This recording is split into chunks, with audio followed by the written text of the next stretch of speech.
Hello everyone and welcome to Up Supercast, the only podcast on the internet that you can get free FIFA cards if you DM us. And by that free, I mean we're going to charge you $1,500. I'm willing to join me this week, Brandon. Guaranteed a Brett Favre rookie card. And Mina. I do not partake in such activity. The illegality of it is not here's clear. The thing. None of us are dumb enough to partake in it, but we're selling it. You know, that's the thing. Yeah. I think that's part of partaking. Well, yeah, but we're not. No, we're not getting high on our own supply. That's stupid. Exactly. We're not stupid enough to actually play Ultimate Team, you know, but we are going to make money off of it, you know. And we're making a lot of money off of it. Yeah. Because some idiot at EA got caught with their DMs getting posted, right? And now we're starting a whole investigation. People are calling it EA Gate. I think that's definitely valid and not at all ridiculous. So, yeah, there's a lot going on there. But otherwise, news-wise this week, there isn't a ton, but there's some. We'll get to it, right? Bad news if you want to play Elder Scrolls on your PS5, spoiler alert, Microsoft and Bethesda had a roundtable discussion, I guess, is the way that they phrased it, this week, talking about their partnerships, right? A lot of little bits and pieces of it, right? But the wording that is now official for Microsoft is that there will be some Bethesda games that are still going to be coming out, right? Those we have to assume are contractual obligations, like Ghostwire or Deathloop, right? Mm-hmm. But they're focusing on bringing Bethesda games to platforms that have Game Pass. I wonder what that means. A weird way to word that. Because they can say Xbox exclusive because they come to PC, right? And then, like, also they technically come to mobile because Game Pass is on mobile. True. Right? True. But yeah, the platforms that come to Game Pass because hey, the focus from Microsoft is on Game Pass, and everything they do will be on Game Pass. So that makes sense. Including, I mean, because Bethesda's secretly always been a pretty big partner in terms of Game Pass, right? Like, but 20 games are now on it that were not there earlier this week, right? Yeah. So all dumped today as we're recording this. Yeah, big fat dump. Yeah, and then ones like Fallout 4 and like 76 were on and got pulled, right? Yeah, so it's just sort back. Doom. Yeah. Doom Eternal was also already on Game Pass, pretty sure. So, weird. Some omissions in that list, by the way, that are a little odd. Like Doom 2016 was on Game Pass at some point. For a very long time, yeah. Yeah, and not there now. Fallout 3, not there. I think Wolfenstein 2 is not there. I'm sure they want to keep some to kind of like, because they like feed them. Oh, look what's coming! Look what's coming on Game Pass this month, and sure. They have a lot of back catalog to work through still. Yeah, weird that the ones like Doom 2016 and Wolfenstein are like that were on Game Pass are not in this, but I'm sure they'll put it back on there. They feel like inevitability. Like they'll come at some point. What is it called? I mean, I think the big news is the exclusivity, right? I think a lot of people were saying, not a lot of people, but there was a select amount of people who were like, hey, I don't think that they would have bought this Bethesda for this much, and then just arbitrarily limit Bethesda games to one platform, and that's clearly nonsense, right? Like, Phil made it pretty clear. We bought them to bolster our lineup, right? Yeah. And so,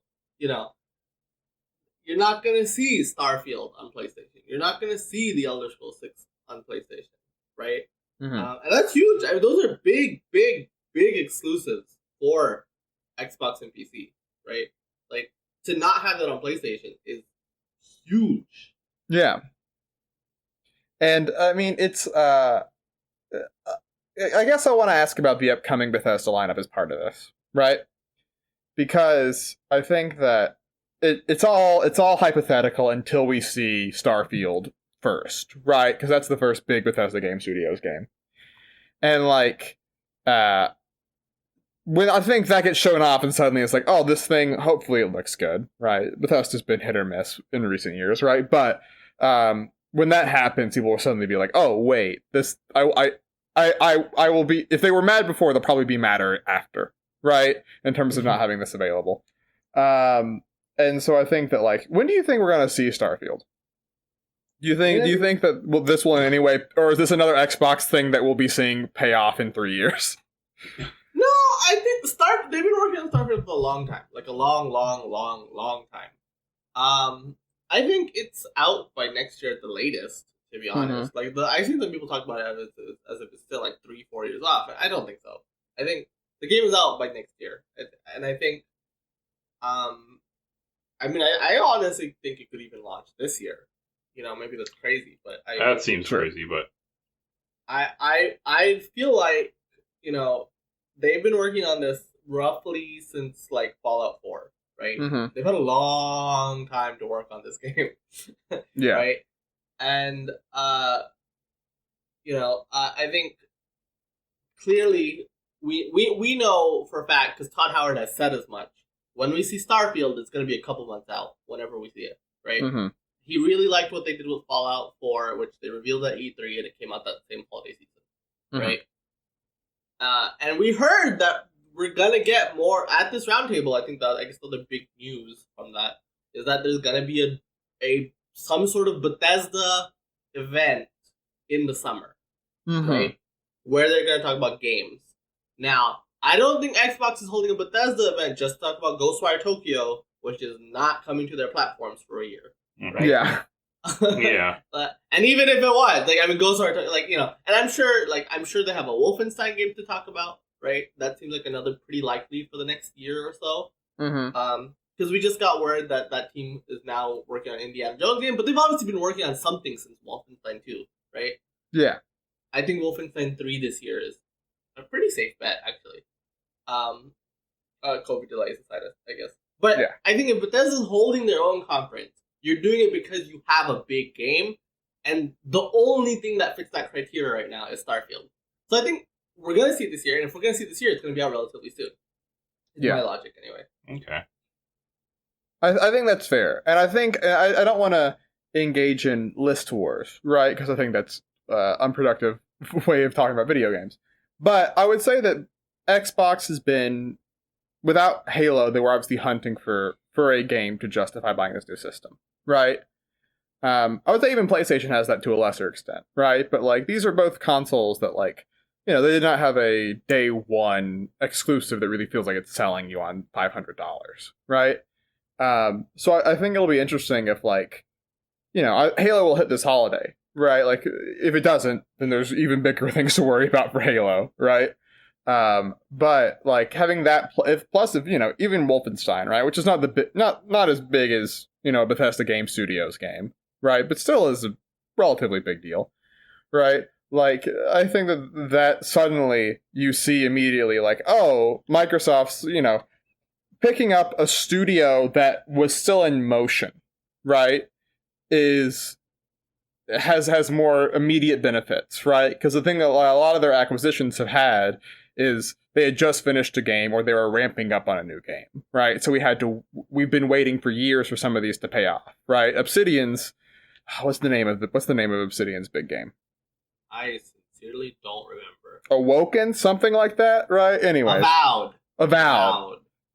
Which, by the way, suddenly feels very weird because it was clearly going for a Bethesda-like, but now you also own Bethesda, so like, how does that intersect, right?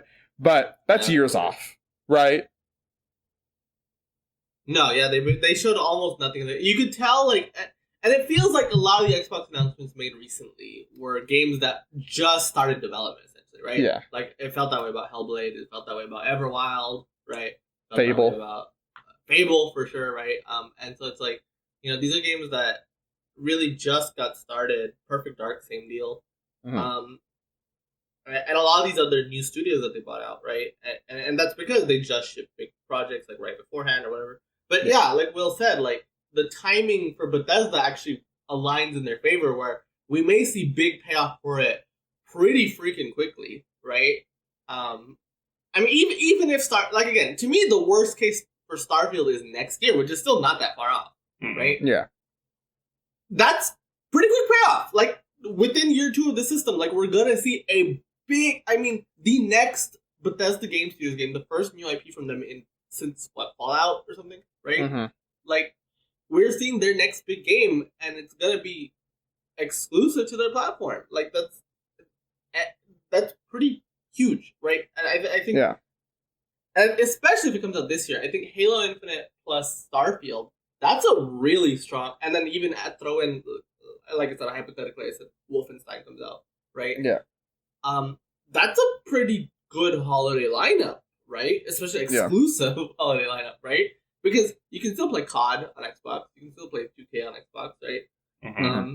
But then you have these big games, and you have that affordable option too with the Series S, right? It's like, hey, you can play Starfield for $300 and a Game Pass subscription, right? Yeah. It's not like they're asking for a big investment from you either, right? Mm-hmm. And so I think Bethesda really completes the picture in a lot of ways of like, okay, how is Xbox really going to really bring itself back, right? Because last gen they were not so hot. Mm-hmm. Mm-hmm. Yeah. And like the Series, I mean, like we've sort of discussed in previous weeks, like the Series X is launching strong, right? But it's launching strong in the way that most consoles launch strong, right? There's just an immediate demand for new hardware that typically carries you 6 to 8 months, right? And then after that's when you start to bring more and more to the table in terms of, you know, having releases that draw people in, right? And so, I mean, that sort of works out, right? I would say, for them. So yeah. So any other hot takes from the Microsoft Bethesda roundtable this week? No, other than I'm just looking forward to playing whatever they do, whatever they make. I'm excited because it's on Game Pass. I don't have to pay for it. It's like it's great.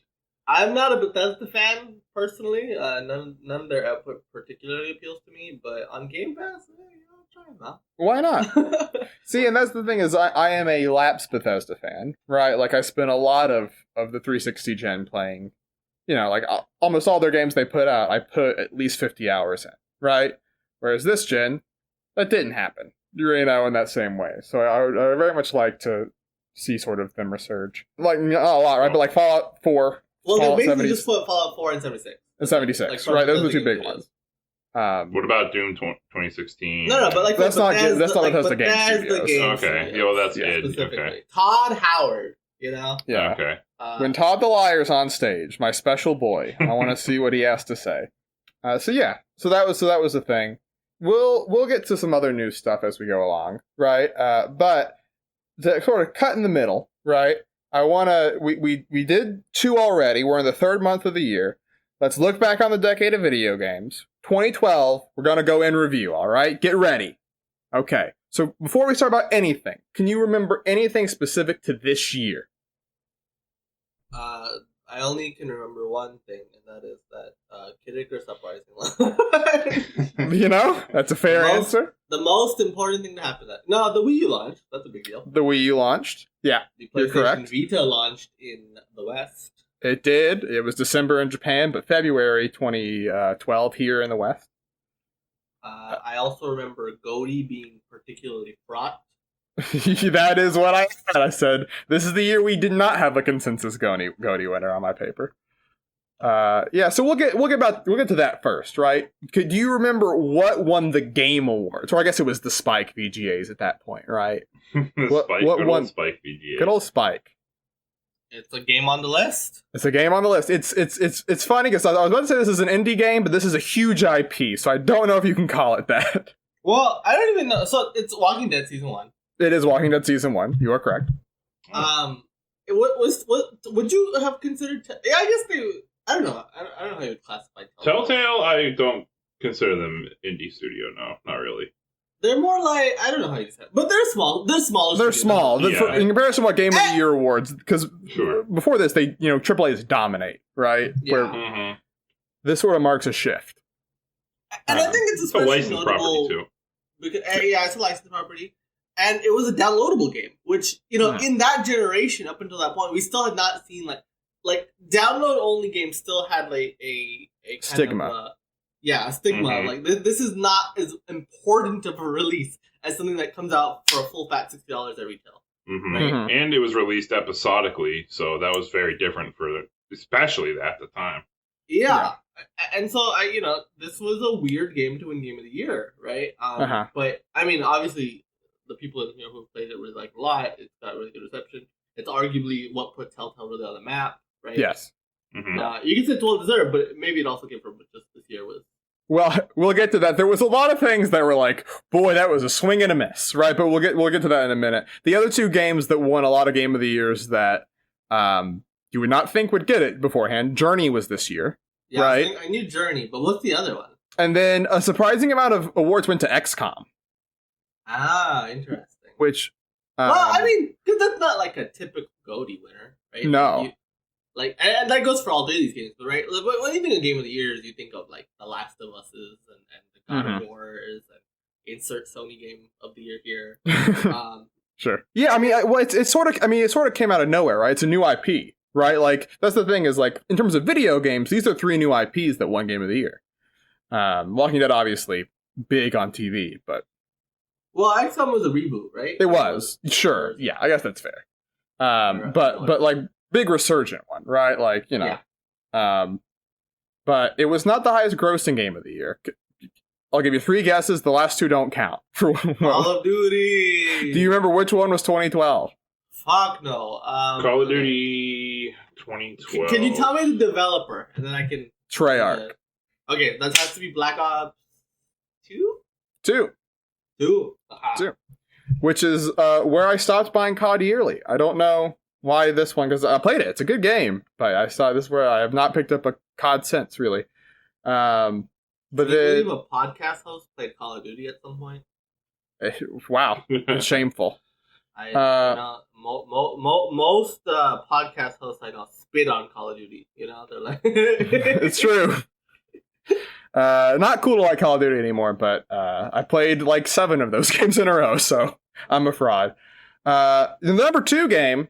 This is what I thought was funny because this was, spoilers, brought to the West in like 2017 or 18 at a Microsoft conference, and we said, what is this bullshit? Crossfire. Do you remember Crossfire? I still say, what is this bullshit every time I see it. Crossfire. It's that Korean MMO, right? Yeah. Get hype. We gotta get on that. We gotta be on ground zero, I'm covering the game. Clearly, I mean, it made $1 billion in a year. What else? You can't argue with that. I always think of the board game when I think of Crossfire. What? So what is Crossfire? Is it like a shooter? Yeah. It's an MMO and a shooter. Okay. Yeah. It's 2012.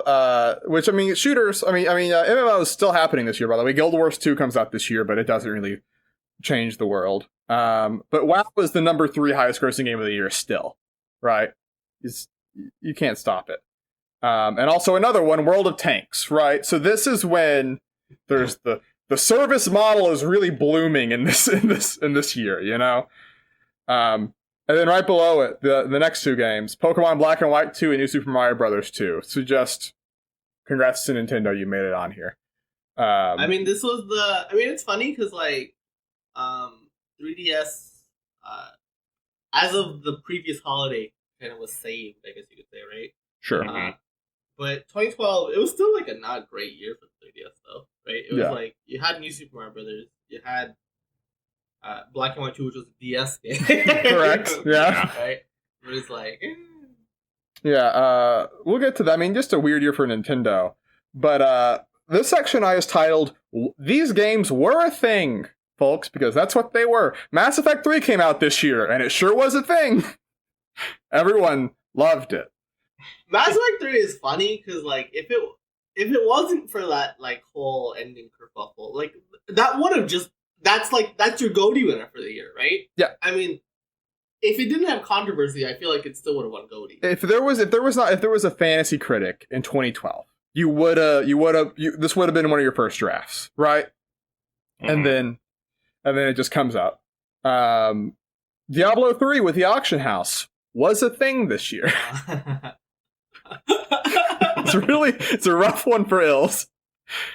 Yeah, so that was the real world transactions, right? For stuff and pockets of money along the way. So that was a thing. Paper Mario Sticker Star was this year, folks. God. Once again. Awful. Yeah, and then Halo 4 was also a thing this year. Right? I would not say as catastrophic as some of these other games, right? But I think that it is a turning point in that franchise, right? People are still mad at 343 to this day. And then Resident Evil 6 was also this year. Oh, I remember that.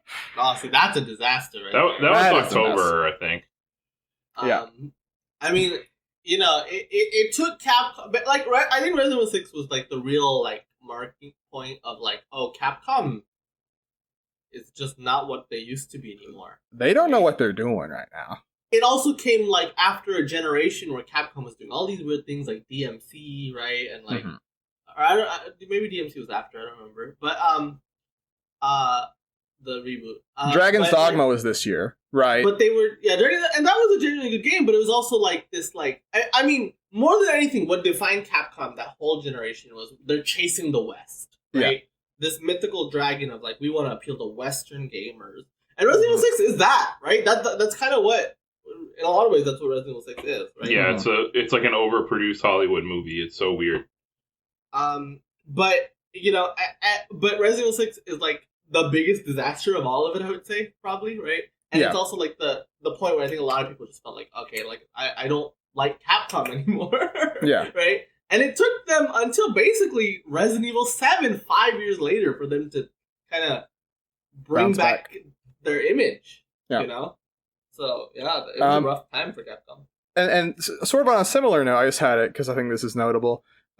Binary Domain came out this year, right? Which you probably maybe don't remember. I remember that game. Yeah, it was made by the Yakuza team, right? But it was another one where Sega said, this will hit the West. We're doing this for the West. It sold 20,000 copies in the first 3 months of launch. And afterwards... I remember somebody at GameStop telling me that I needed to buy that game, and I didn't listen to them. But they were trying to tell me it was really good. I mean, people that play it like it, right? Yeah. But Sega formally announced after that, hey, we're going to focus less and we're going to start focusing on PC and mobile, right? Which I feel like this is that time frame where a bunch of Japanese devs were like, we're going to try to get on mobile, and it kind of works for some of them, right? Like, it's... Not Capcom. Not Capcom. Speaking of, yeah, this is really not for Capcom. They lost all their Monster Hunter money. It was so sad. But...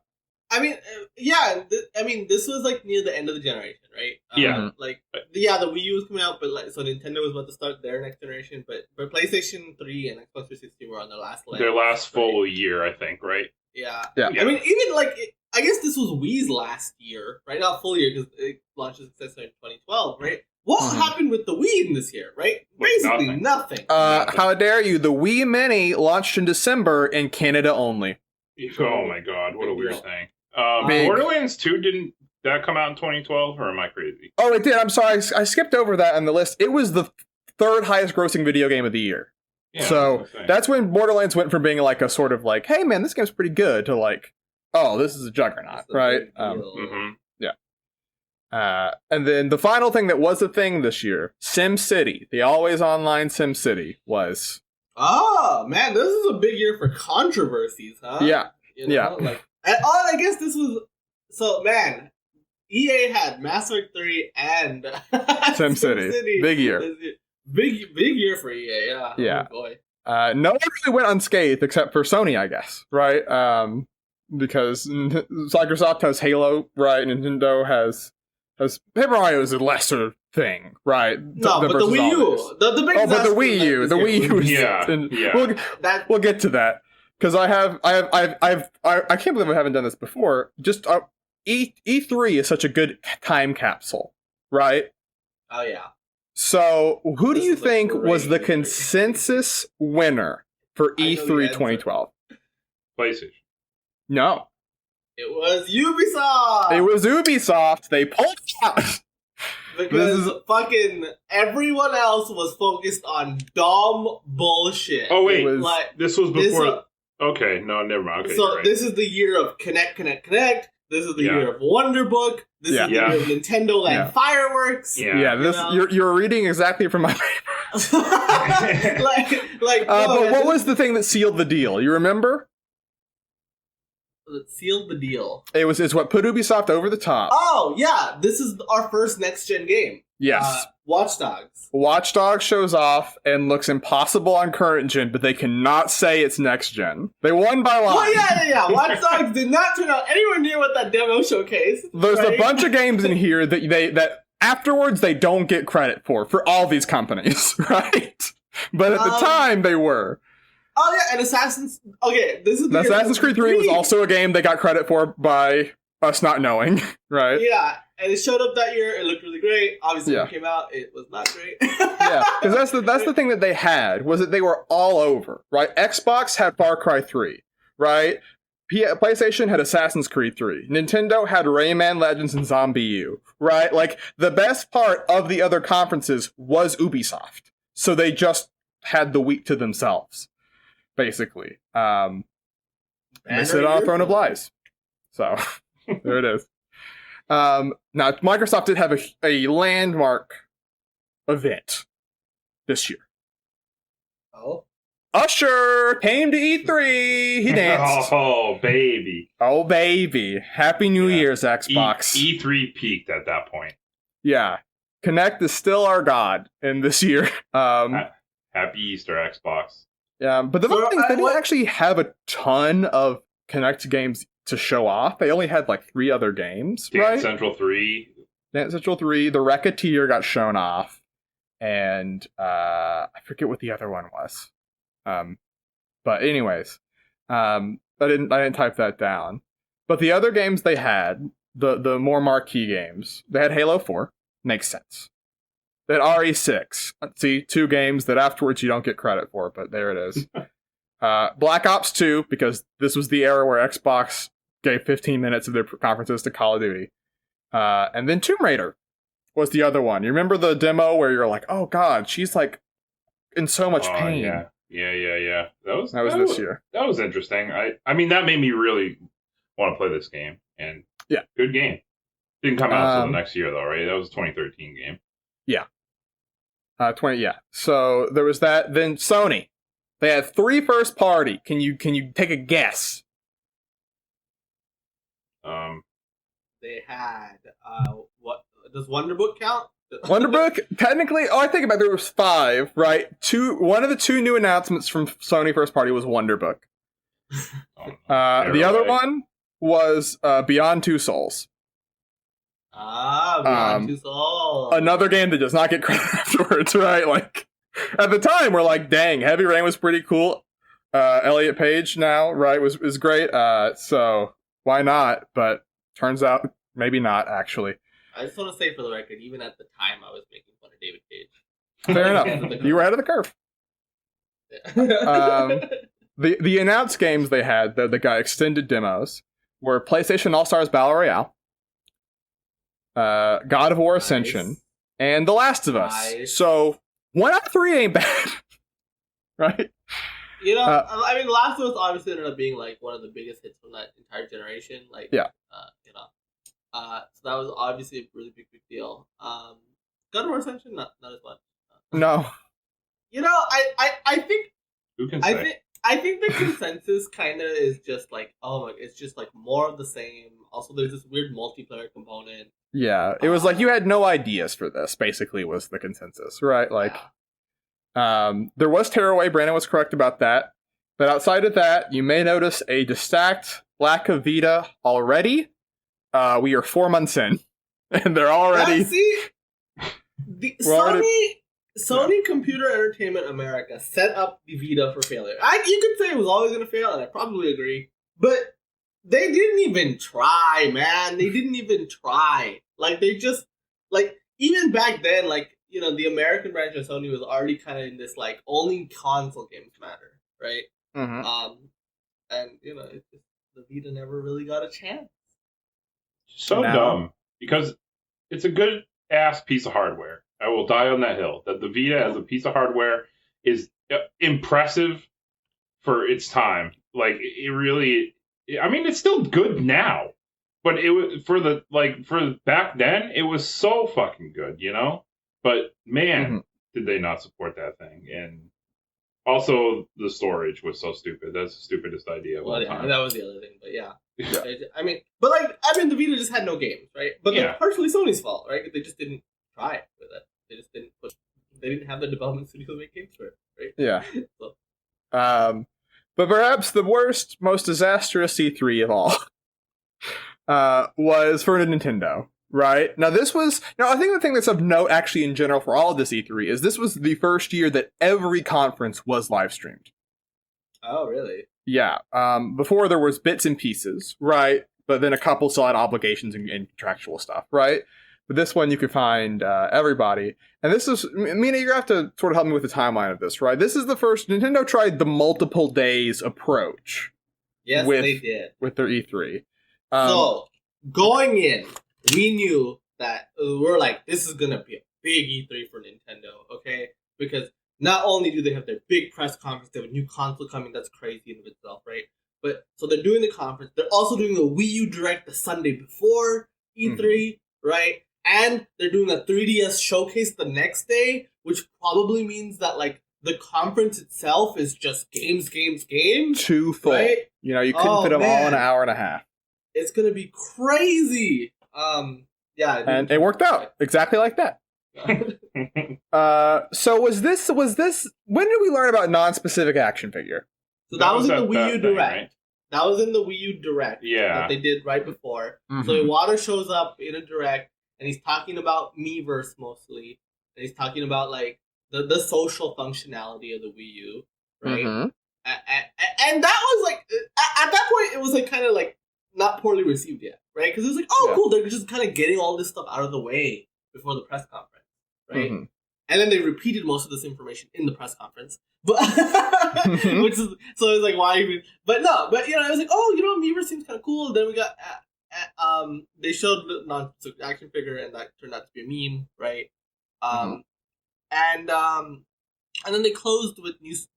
We saw a peek of a 2D Mario, which I think is when people started to dread. Actually, it was like, wait a second, what? Isn't there a 2D Mario coming to 3DS? What's this? What's going on? Why are we seeing another new Super Mario Brothers? But yeah, it was and the Wii U Direct in of itself was not bad. At that point, there was still hope. There was optimism. Yeah. And then the press conference. Then the press conference happens. So to review the games that got announced and shown off, there was Nintendo Land. Fireworks.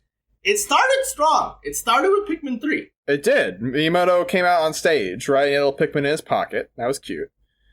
And then the other game that got shown off that you already alluded to was New Super Mario Brothers U. Right. And those were the two, those were sort of the two things that they, like, hung their hat on outside of Nintendo Land. Right. In terms of for the conference. This also had a uncomfortable amount of time spent on Batman Arkham City Armored Edition. Not the same game, not the same content. You can tap the screen and Batman puts on armor. Zombie U got a demo. Reggie became a zombie in Zombie U. Another moment that was iconic. And Scribblenauts Unlimited were the big 3 third parties that they showed off, right? Including also Rayman Legends in the mix there too, right? God. And then it ends with Nintendo Land fireworks, right? It was the thing that was it caused speculation that just something dropped out, right? And did we ever get an official story on that or not? No, we did not. So I honestly think they just had nothing. I think it was just in that. hindsight. Yeah. But let me retell the conference from the eyes of a Nintendo faithful. Okay. Okay. Like, it starts off like, oh my god, Pikmin 3. You know, we've been waiting for this game for so long. We finally see it. It looks so good. Oh my god, this conference is gonna be. If they're starting with this is gonna be so hype, right? And then it just kind of meanders. They talk about, like, these mediocre third-party games that are already on the consoles. They don't want to give a lot. Like, who cares, right? But it's like, oh, yeah, they still have time. They haven't talked about first-party. Then they talk about New Super Mario Bros. U, and it's like, oh. But it's like, oh, okay, it's okay. This is just a launch game, right? It's fine. It's a weird announcement, but it's fine. Then they talk about fucking Wii Fit U.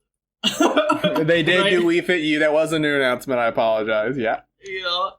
And then also, despite them saying that the 3DS stuff would be the next day, then they talk about 3DS games anyway. They talk about Luigi's Mansion. They talk about Sticker Star. Right? Yeah. And it's like, and New Super Mario Bros. 2. So, we see 2 fucking New Super Mario Bros. Games. Yeah. And then the next day was just reiterating those games. Right. It was just more of that. Yeah.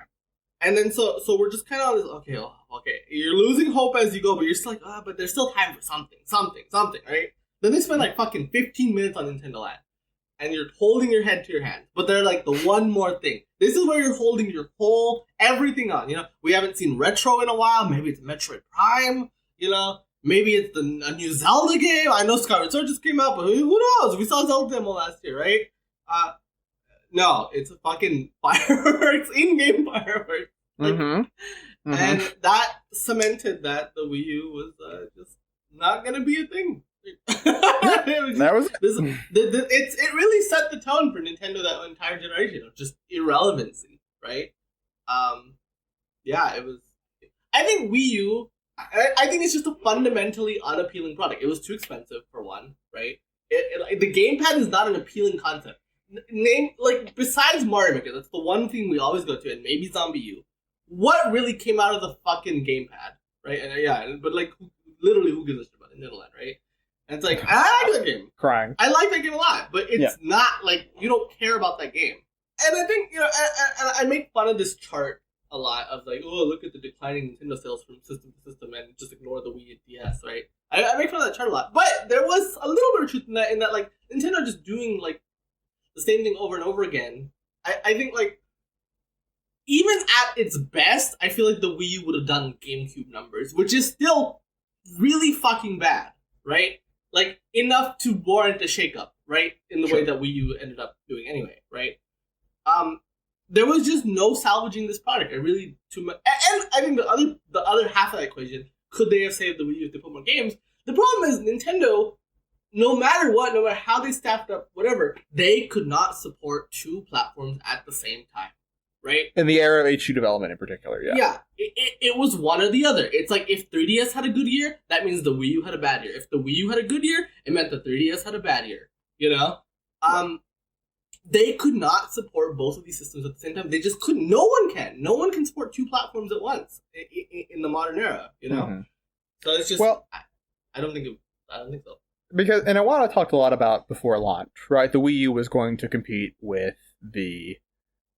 with iPad, right, was the idea, right? Nintendo did not view Xbox and PlayStation as competitors. They viewed Apple, right?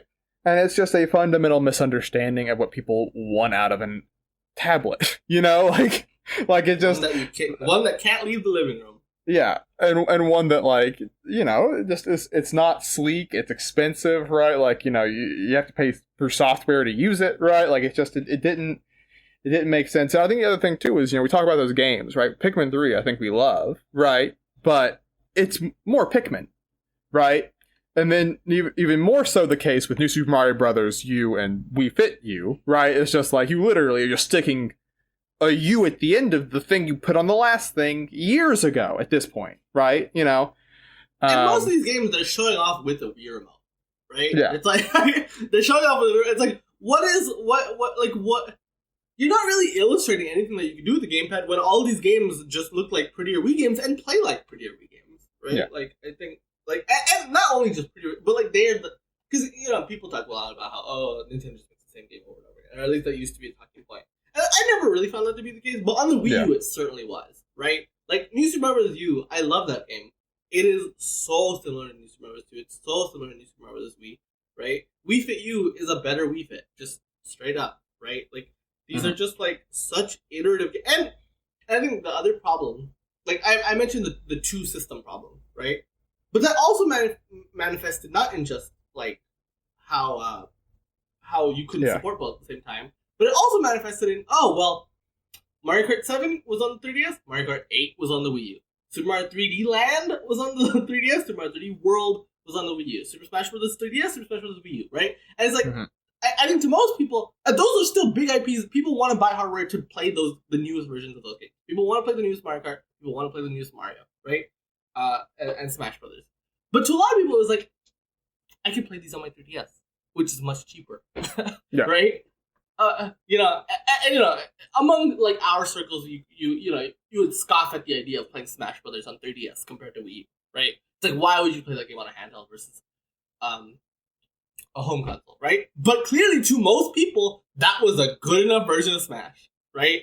That they did not feel the need to shell out for a Wii U, Yeah, it's a system that also like never like dropped in price enough. I think is the other thing too.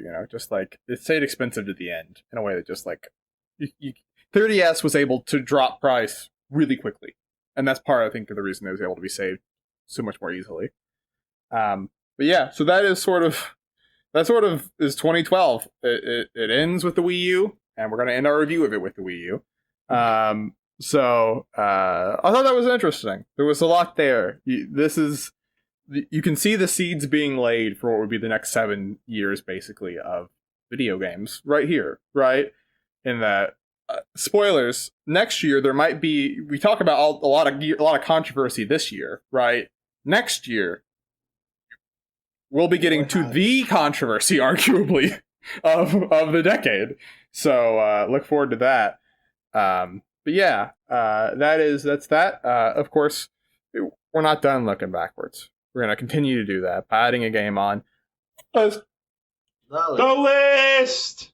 All right, so last week on the list, okay, if you don't know, follow along in the pace bin below, is every week we add a game to an ever-growing list of over 200, and I don't even have the number in front of me, 250, are we at that point yet? Video games? Close. Are we? Close.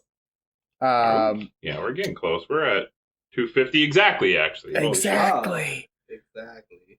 Last week, Mina brought Xenoblade Chronicles 2, Torna, The Golden Country. Heck of a name. I got to 34. High on the list, right above the base game. This week, Brandon, you are bringing a video game. Yeah, I am. So, let's see. How about this? I'm not going to stay topical this week. I could choose a game from 2012, but I don't want to. Yep. Instead, I'm going to choose a game from another undisclosed year, because I don't remember when this game came out. Okay. But Pokemon Coliseum. Okay, Pokemon Coliseum. Sure. The original Dexit. Yeah, kind of. Well, anyway, Pokemon Coliseum was more of a bridge to completing the Dex more than anything. Yeah, you could not complete the Gen 3 National Dex without this game. Without Coliseum, yeah. So, yeah, Pokemon Coliseum, a weird one, because, this is a weird game, right? Not made by Game Freak. Not made by Game Freak. It is an RPG on console. It was on the Nintendo GameCube. Yeah. Developed by Genius Sonority. Yeah. Yeah. And, they also made they made a sequel called XD Gale of Darkness, which was also in the same vein. But this is an interesting game. I just want to point out something real quick.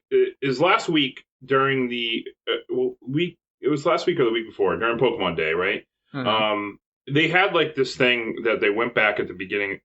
They went back to the beginning of Pokemon, right? And they went through like each year, and they're like anime, cards, and they're showing like each gen, like all these games. And they were even like, fucking they showed Pokemon Dash, right? Like Pokemon fucking Dash, like one of the shittiest fucking spin-offs you could possibly have, right? They showed like pinball, they showed like everything. They showed like almost all of the fucking side games, Pokepark, fucking Trozy. They did not show Pokemon Coliseum at all in that whole fucking thing or a sequel. Well, I think it's because it doesn't fit into Pokemon. Yeah, it was just weird. Like, this is such a weird game because it's like, okay, I mean, the whole concept of it at first sounds exciting, right? Oh, we're bringing Pokemon RPGs to console, right? This is not that. It is, but it isn't, right? It is, but it isn't. It's so weird. And so this game, like, it's an RPG, but it also takes like this weird dark tone and it's like a very edgelord main character. You open up the game by blowing up a building and riding out on a motorcycle with an Espeon and an Umbreon in the side vehicle. Yes. I forgot about that. Yeah, that is how you open the game. Yeah. But before we talk about like it being edgy and all that, I feel like we should talk about what the core. Well, the game, yeah.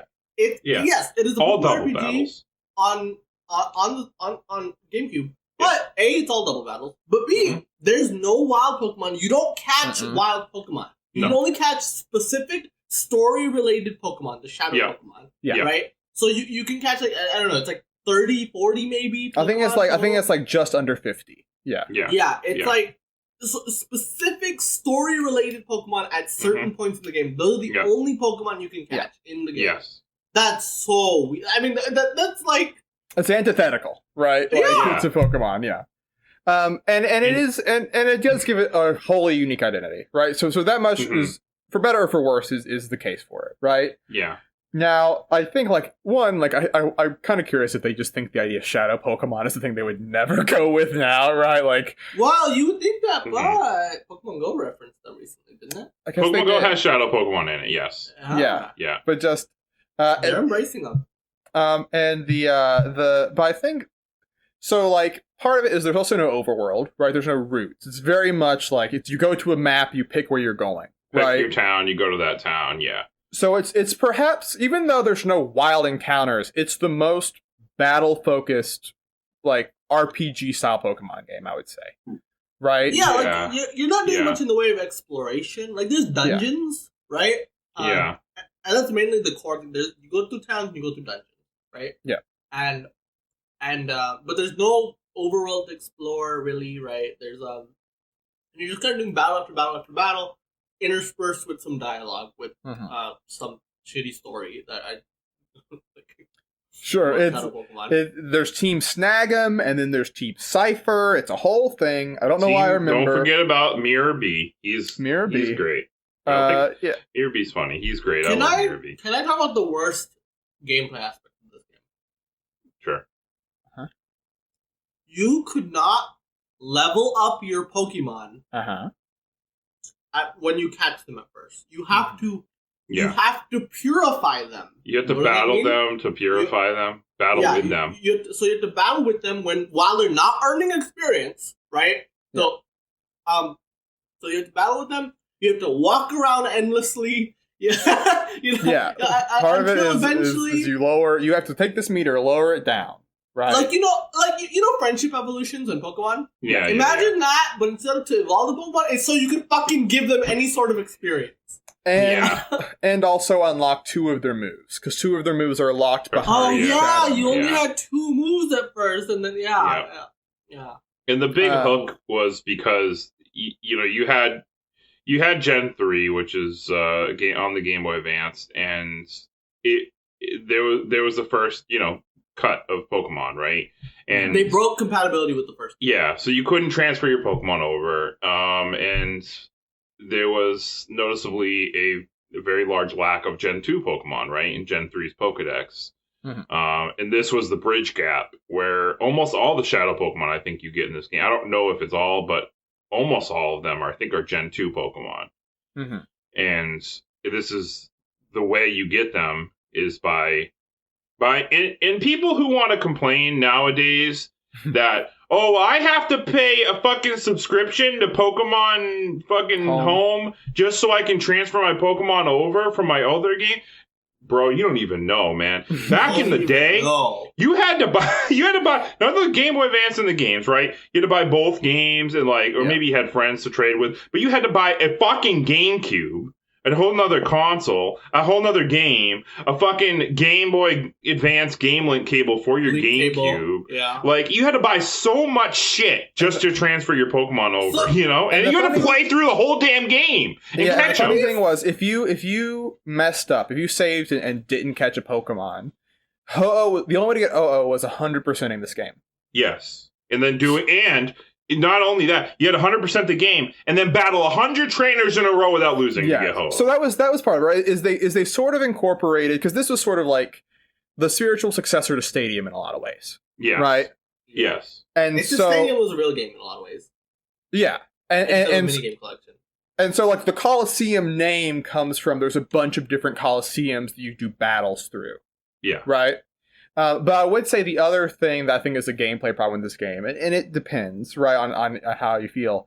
The double battles and the animations, which people love to talk about the animations being very nice, and they are, but they're slow. They take a long time. Oh, battles take forever in this game. Yeah, and so there's just this like, you can save every 10, and it's good that you can, because I can't imagine having more than enough time to do more than 10 in a row. Right? Like, it's just they're very time consuming. I was a kid and I did all of them in one day, but I had no life at that point. Yeah, and I can't imagine it was like a great time. It wasn't fun. I had music on in the background, like I wasn't listening to it because I was tired of that games music, because you're going to be sitting there for 8 hours. Mm-hmm. So yeah. Now talk about some positives though, right? Sure. I do think like novelty is sort of the word I keep coming back to with this game, right? Like I think the ore region is like cool, like aesthetically it's very different than anything else that Pokemon has. Yes. Right? Yeah. In terms of as a Pokemon fan, I think a game where you do limit the Pokemon in this way makes you use a bunch of Pokemon you would never use before and try to find new unique ways, right? Mm-hmm. And double battles are they're a completely different game in terms of Pokemon battles, right? Mm-hmm. And I think this was the first game that really utilized them and kind of has since in the campaign utilized them in any significant way. Yeah, right. I thought that was cool too. It's a unique and interesting entry into the Pokemon franchise. Yeah. And yeah, there's people that will swear by it as their favorite game, which I don't agree with. But I think what I keep coming back to is like what you said. It's all this is novel, though, right? Yeah, and I think it's like it's neat as a when you're looking back at it, but as a game, it's not great. It really isn't. Like it's cool as a kid, maybe, right? But like this is the definition of like you go back and play something when you've gotten a little older, and you're like. Leave it to memories, let it stay there. Yeah, I remember liking the looks of the towns and stuff too. Yeah. I thought they were cool. They just looked interesting. They looked way different than you're used to in a Pokemon game, for better or for worse. Like Ori is sort of a desert, and there's just small towns and oases, right? Basically, yeah. I don't know if we'll rank XD, right? But I think that they understood that there was a lot of just like little problems here and there that they sort of iron out in the next game, right? Yeah. I'm happy. By the way, very influential to the series because the designer of Shadow Lugia, James Turner. James Turner, yeah, he was the first Pokemon of Sword and Shield. First Pokemon he ever designed was Shadow Lugia. Yeah. Yeah. So that's Pokemon Coliseum. Brandon, where do you want to put it? It's a weird one, right? I know where I want to put it. I don't hate this game. I like it, actually. And I liked it as a kid. But does it hold up still? Let's see. Let me look. All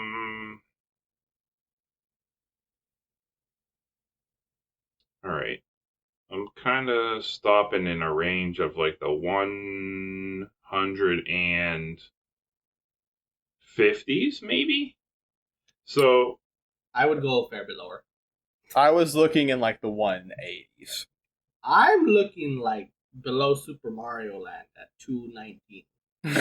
Oh my gosh! Nah, that's a big range. I don't know. This game is fun. I think it's better than FF15. Is it? I like FF15 more than you do, so I don't know. This is a very weird situation where I'm critiquing it. Even Federation Force. It's better than you guys haven't played Mega Man X Command Mission, but I think it's better than that game. Pokemon do you think it's better than the Pokemon TCG game? Yes. It's funny that they have sort of similar strengths in my mind. And similar flaws. So that was actually hard. I don't know. The highest I'd go is Crash Bandicoot. Wii Fit's too low. That's my thoughts, by the way. Wii Fit's too low. Let's see. If I remove the nostalgia factor, how are we just playing it now? Would I rather play Skull Monkeys or Pokemon. I think I would rather play Pokemon. But I think generally I would play the games above it more. Right? I'd rather play Pokemon. Would you rather play Dragon Mark for Death? Because I wouldn't. I would. I would rather play Dragon Mark. I would rather play Crash Bandicoot for sure. For sure. I'd rather play Busted. Like Crash Bandicoot is another game that probably hasn't aged well, right? That's a childhood game. Both of these are childhood games for me, right? Sure. But like Crash Bandicoot inarguably holds up better because I don't like Coliseum. All the things that that I would appreciate now are aesthetics in a lot of ways, right? Like it's just like, oh, this is just doing something different from a Pokemon game. But as a game, it's just not that great. Like it's really like. I mean, there's some other good things where it's a very fun way to. I mean, the best part of the game is it has a good combat system because the Pokemon combat system is a good combat system. I was gonna say it's a good way to. Yeah, it's a good way to play multiplayer battles with your friends too. In I guess it's kind of novel. I guess you can put your game in. You put your Ruby and Sapphire, Emerald in your Game Boy Advance and use it as a controller and play battles in 3D on your TV. And you can honestly, one of the coolest things about it is you could do 4 players, where you could do double battles with each player brings their team of 6. And I think it's the only time in the series you've ever been able to do double battles. Lot of Pokemon. Yeah. You could have 24 Pokemon battles. It was crazy. Oh my gosh. And that was honestly really fun. That's a full hour of your life for one battle. Yeah, me and my friends had a lot of fun times with that, and that's again, it's kind of a novel thing, but Are you honestly telling me this game is better than Crash Bandicoot? I mean, you take it or leave it. It's not. It really isn't. Like, it's just not. Like, Crash Bandicoot 1's a frustrating time. It's a frustrating game, and it's in a lot of ways poorly designed, but it's still a better game than this game. I really strongly feel that way. Yeah, I'm not. Again, take it or leave it. I wouldn't really be super fussed either way. I mean, if it goes above Crash, I'd put it above like a couple games. Like, I would personally put it above Dragon's Mark for Death, but you know how the three of us didn't really get into that game like the other jabronis. So sure. So, I mean, if we get past Crash, is there other things you take issue with above it? I mean, the problem is this is the section on this where it's like, oh, I haven't played a lot of this shit. Sure, that is the problem. I don't think Sacred Stones is a better game, though. Sacred Stones is just meh, right? I think both these games are meh, but Sacred Stones has more going for it than this game does. I think. Okay. Yeah, again, I'm not super fussed. I mean, if we want to put it below Crash Bandicoot, I'm okay with it, honestly. I think I'm fine with it below Crash. I mean, again, I haven't played Skull Monkeys, and I don't give a shit about Rice. I'll tell you right now, Mina, you would want to put it above Skull Monkeys. You would probably want to put Skull Monkeys would, yeah. Okay.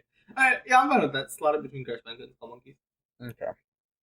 Alright, so there it is. Number 200. Nice even number for it, though. Pokemon Coliseum. On the list. Surrounding it, 198 Dragon Mark for Death, 199 Crash Bandicoot, 200 Pokemon Coliseum, 201 Skull Monkeys, 202 Restar. That is the list. That is the podcast. Hey, only 2 of you. When are you going to do the plugs? When are you going to have the final phrase?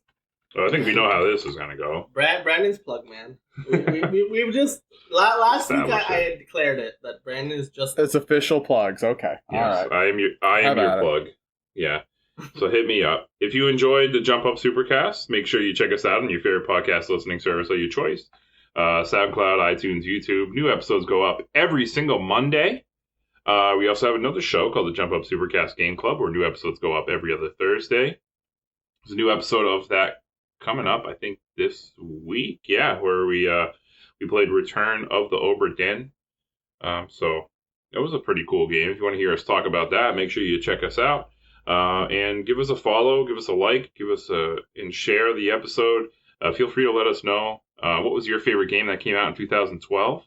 And have you ever played Pokemon Coliseum? Did we put it in the right spot on the list? Yes or no? Tell us if we're a bunch of idiots or if you agree with us in the comments below. And if you want to support the podcast, we do have a Patreon where for just $1, you get the chance to choose one of our Game Club games every round. We recently played Barkley Shut Up and Jam Gaiden, and that was a Patreon pick. So if there's a game that you want me and Ills and Noah to play, and you want to hear us talk about it, you get the chance to do that once a round. For $1, we raffle off a game between all our Patreons. You also can get access to our Discord server as well. Talk to us about games and chat and everything, and listen to the podcast recordings live. You can follow us on Twitter, Facebook, and Instagram to stay up to date with everything. Jump Up Supercast. I'll post the episodes when they go up on social media.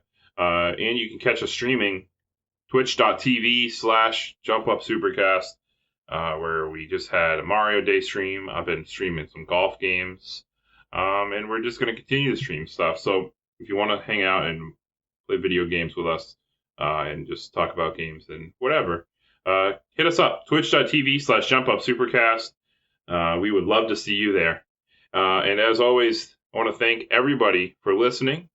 And I want you guys to do me a favor.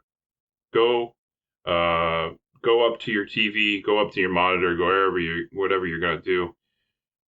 Turn it on, play some good video games, just play some games that make you happy. And just, if you're going to be online and talking to other people, be respectful and be nice. That's all I ask. And have a great day. Mina, take us away. We talked a lot about 2012, right? During Walking Dead. Kid Icarus Uprising was wrong, okay? Both here and on the list. It is just so criminally underrated. It is clearly the best game released that year, the best game released in years up until that point. The people who cannot see this game's brilliance are brain dead morons.